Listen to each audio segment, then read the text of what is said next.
बक्सेका छौं भनेको पर्सिपल्ट गणतन्त्र आयो। माधव नेपाल दुई ठाउँमा हारेर पनि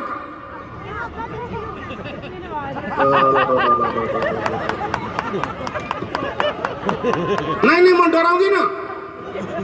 मनोज गजरेलको शब्दकोशमा डर भन्ने शब्दले छैन। यहाँ कसैले बन्दुकै सोचिआए पनि म यहाँबाट नडराइकन भाग्न सक्छु। माधव नेपालजी प्रधानमन्त्री बन्नुभयो, उहाँको नक्कल गरे, अपमान भयो, सम्मान पुगेन।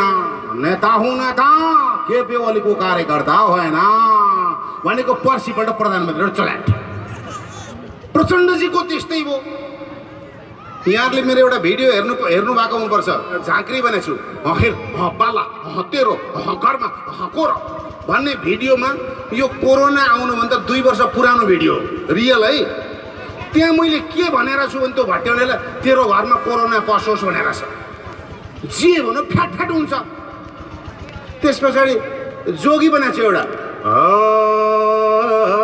पूर्व बाँधो पश्चिम बाँधो उत्तर बाँधो सिमानामा लिपुलेका बाँधो काला पानी बाँधो बाँधो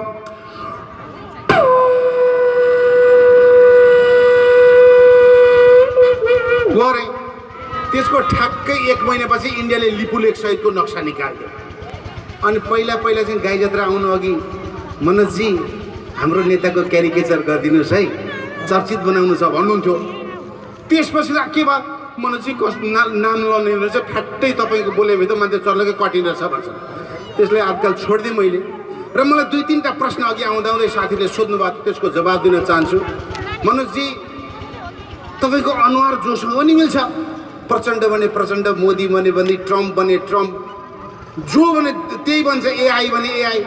होइन यो तपाईँको अनुहारमा के जादु छ भन्नुहुन्छ। अघि भन्दै हुन्थ्यो, सक्नुहोस् म स्टेजमा उत्तर दिन्छु भने थिएँ। कोही मान्छे त के बुढो के हो तपाईँ त सबैसँग मिल्छ नि त जिस्काउँछन् कि। अनि म भन्छु हो भाइ, संसारमा धेरै मान्छे चाहिँ मेरो अनुहार मिल्छ, तर यसमा मेरो मातापिताको कुनै पनि दोष छैन। Number 1। Number 2, comedy champion comedy दरबार कसले हेर्नुहुन्छ? म त्यसमा जज छु। जज भनेको न्यायाधीश। अनि मलाई सोध्छन् यो कमेडीको जज र अदालतको जजमा के फरक रहेछ मनोजजी? म यही भन्छु कि कमेडीको जजले आफ्नो फैसला केवल 10 मिनटमै दिन्छ, तर अदालतको जजले केस र मान्छेको फेस हेरेर 10 वर्ष लन्ठाइदिन सक्छ। यो आगो बुझ्नुहुन्छ अहिले।